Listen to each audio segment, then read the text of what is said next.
നിള. ഫോണിൽ നോക്കി കാറിൻ്റെ ഡോർ പോലും അടയ്ക്കാതെ ഇരിക്കുന്ന നിളയെ സനി തട്ടി വിളിച്ചു.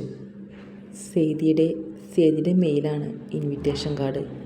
ഫോണിൽ നിന്ന് ഓട്ടം മാറ്റാതെയാണ് അവളത് പറഞ്ഞത്. സനിക്ക് ഒരു നിമിഷം എന്ത് പറയണം എന്നറിയാതായി. കുറച്ചു നേരം അവളിൽ കണ്ട ഉന്മേഷമെല്ലാം ഈ നിമിഷം പൊഴിഞ്ഞു വീഴുമെന്ന് അവന് മനസ്സിലായി. ഒന്ന് വിശ്വ സാറിനെ വിളിച്ച് നോക്കിയാലോ? ഒരു പക്ഷേ എന്തേലും. നിള ഒന്നും പറയാതെ ഫോൺ അവന് മുന്നിലേക്ക് നീട്ടാണ് ചെയ്തത്. അവളുടെ മുഖത്ത് ഒരുതരം പകപ്പാണെന്ന് കണ്ട് സനി ഫോൺ കയ്യിൽ വാങ്ങി നോക്കി. ആദ്യമേ തന്നെ ഹൈലൈറ്റ് ചെയ്ത് കാണിക്കുന്ന പേരുകളിൽ തന്നെയാണ് സനിയുടെ കണ്ണെത്തിയത്. സേതി ആൻഡ് പ്രജിൻ. സനി ഒന്നുകൂടി ആ പേരുകൾ ഉറപ്പിച്ചു നോക്കി. പിന്നെ ആ ഇൻവിറ്റേഷൻ കാർഡ് മുഴുവനായി വായിച്ചു. ഇത് പ്രജിൻ സാർ. ഏത്? ഞങ്ങളുടെ ലാബിലെ? ഇതെങ്ങനെ? അറിയില്ല. കോളേജ് ടൈമിൽ സാറിന് അവിടെ ഒരു ചായ ഉണ്ടെന്ന് തോന്നിയിട്ടുണ്ട്. അതിലപ്പുറം. നില ആകെ ആശയക്കുഴപ്പത്തിലായി. അപ്പോൾ വിശ്വ സാറായി എൻഗേജ്മെൻ്റ് ആയി നോക്കി എന്തിൻ്റെ ബേസിലാണ് നില പറഞ്ഞത്? അതൊന്ന് ഞാൻ സേതിനെ വിളിച്ചപ്പോൾ ആതിരാൻ്റി. നീ സേതിനെ ഡയറക്റ്റ് വിളിച്ച് സംസാരിക്കാതെ? അല്ല, നീ എന്തുകൊണ്ട് വിശ്വ സാറിനെ വിളിച്ചൊന്നും സംസാരിച്ചില്ല? ആളെയല്ലേ ആദ്യം വിളിക്കേണ്ടിയിരുന്നത്? അതോ വിശ്വാസക്കുറവായിരുന്നോ? മറുപടി ഏതുമില്ലാതെ കയ്യിൽ തല താങ്ങി കുനിഞ്ഞിരിക്കാനേ നിലയ്ക്കായുള്ളൂ. ഇനി അതോർത്ത് വിഷമിക്കണ്ട. എന്തായാലും സന്തോഷമുള്ള വകയായല്ലോ. പറ്റുമെങ്കിൽ ഒന്ന് സേതിയെ വിളിച്ച് സംസാരിച്ച് നോക്ക്. അതല്ലെങ്കിൽ വെയിറ്റ് ചെയ്യ്. മമ്മി പോയി വരുമ്പോൾ അറിയാലോ. നില ആ ഇരിപ്പിൽ തന്നെ സനിയെ നോക്കി. സേതിയുടെ നാട് തന്നെയാണ് മമ്മിയുടെന്ന് അറിയാലോ. സേതിയുടെ അമ്മയും മമ്മിയും പരിചയക്കാരാണ്. മമ്മി അവിടെ പോയിട്ട് വരുള്ളൂ. നില ഒന്നും മിണ്ടിയില്ല. ആ ഇരിപ്പിരുന്നു. ലിൻഡയും സുരേഷും നാട്ടിൽ പോയിട്ട് ഒരാഴ്ചയോളമായി. ലിൻഡയുടെ അമ്മച്ചിക്ക് വയ്യായിക കൂടുതലായതുകൊണ്ട് ഹോസ്പിറ്റലിലായിരുന്നു. അമ്മച്ചിക്കൊപ്പം ഹോസ്പിറ്റലിൽ എൻ്റെ നിന്നു. ഒപ്പം ഇളയ അനിയത്തി സിൻഡയും. സുരേഷ് വീട്ടിലേക്ക് മടങ്ങി. അതുകൊണ്ട് സേതിയുടെ വീട്ടിലേക്കുള്ള പോക്ക് വൈകിക്കൊണ്ടിരുന്നു. വീട്ടിലേക്ക് പോവാതെ റൂമിൽ തന്നെ ഒതുങ്ങിയിരുന്ന ഒരു സൺഡേ ആയിരുന്നു വിശ്വജിത്തിനെന്ന്. ബാക്കി സാറന്മാരെല്ലാവരും വീട്ടിലേക്ക് പോയിരുന്നു. കുറച്ചായി എല്ലാത്തിൽ നിന്നും ഒഴിഞ്ഞു നിർജ്ജീവമായ പോലുള്ള അവൻ്റെ പെരുമാറ്റം ബാക്കിയുള്ളവർ ശ്രദ്ധിക്കാതെയല്ല. പക്ഷെ ശരിക്കും നിലയ്ക്കും അവനും ഇടയിൽ എന്താണ് നടന്നത് വ്യക്തമല്ല.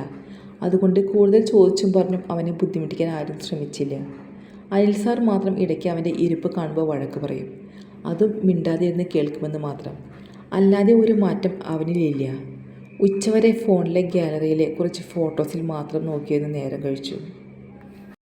വെയിലാറിയതോടെ വിശ്വജിത്ത് പുറത്തേക്ക് ഇറങ്ങി.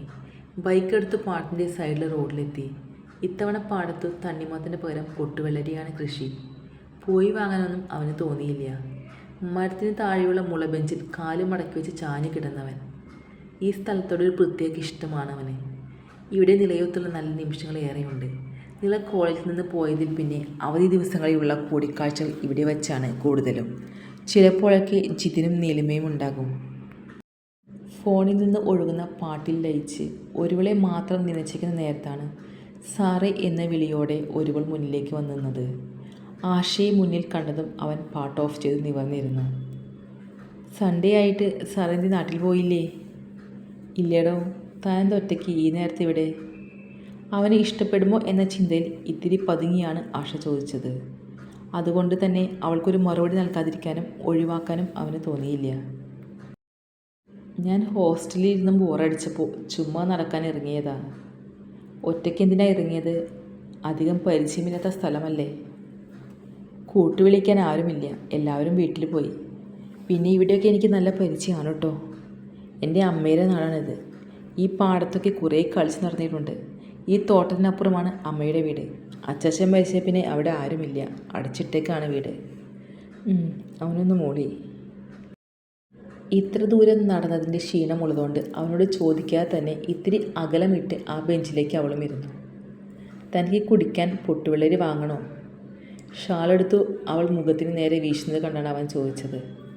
സാറിന് ബുദ്ധിമുട്ടാവില്ലെങ്കിൽ മാത്രം. അവൻ എണീറ്റ് പോയി 2 കുഞ്ഞു മൺകുടക്കയിൽ പൊട്ടുവെള്ളരി ഉടച്ച് പഞ്ചസാരയിട്ട് കലക്കിയതുമായി വന്നു. സാർ ഓക്കെ ആണോ? ആ ചേച്ചിയായിട്ട് എന്തെങ്കിലും പ്രശ്നമുണ്ടോ? അല്ല, ഞാൻ സാറിനെ ആകെ മൂടിക്കെട്ടിയ പോലെയുള്ള ഭാവം കണ്ട് ചോദിച്ചതാ. കുറച്ചായി ഞാൻ ആദ്യം കണ്ട ആളെയല്ല വിശ്വ സാർ. വിശ്വജിത്ത് 2 കൈയും ബെഞ്ചിൽ കുത്തി കാറ്റ് വട്ടം ചുറ്റുന്ന പാടത്തേക്ക് നോക്കി ഏതാനും നിമിഷം ഇരുന്നു. ആശയ്ക്ക് ഒന്നും ചോദിക്കേണ്ടിയിരുന്നില്ല എന്ന് തോന്നി. നിള. അവൾക്കും എനിക്കുമിടയിൽ പ്രശ്നങ്ങളുണ്ടോ എന്ന് ചോദിച്ചാൽ എനിക്കറിയില്ല. അവളിപ്പോൾ എന്നോടൊപ്പമില്ല. വിശ്വത്ത് പയ്യെ അവളോട് പറഞ്ഞു തുടങ്ങി നിലയെപ്പറ്റി, അവനെപ്പറ്റി.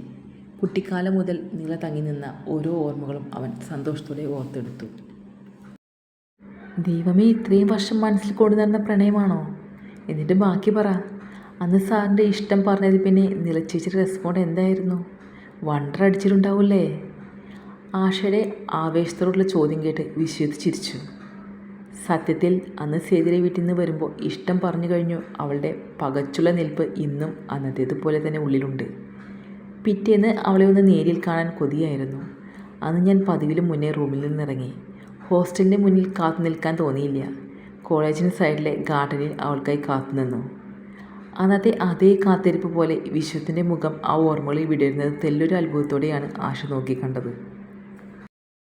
തുടരും. സ്നേഹത്തോടെ, അഭിനവി.